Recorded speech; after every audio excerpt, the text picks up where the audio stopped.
Kapuso halong makaluluoy nga laragway sang napatay nga viral dog nga si TikTok baw ginagamit agud maka-scam sa social media. Modus ginaimbestigaran na sa Regional Anti-Cybercrime Unit. Yaring balita nga itong kintutukan. February 2025 sang nanginbantog ang ido nga si TikTok.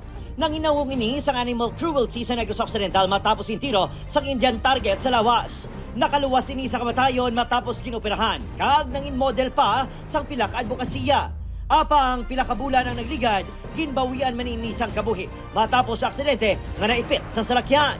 Butang nga palaligban sa mga animal welfare group sa probinsya kung paano si TikTok ang liwat na buhi. Ang iya mga laragway ang ginagamit subong sa isa ka social media account. Agod mangayo kayo sang kwarta para kuno sa iya pagpabulong.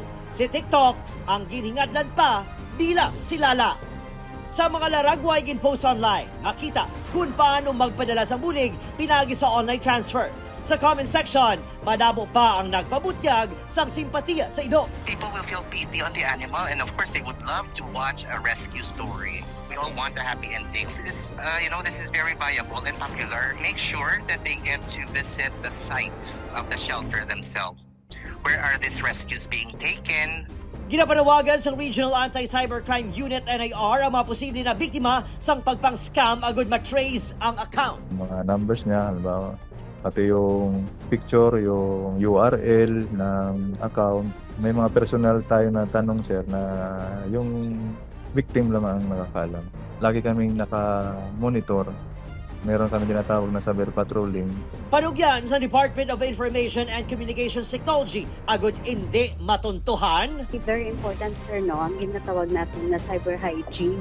Hindi ibig sabihin na may ara ginhatag sa imong information, magpati ka na lang dayon.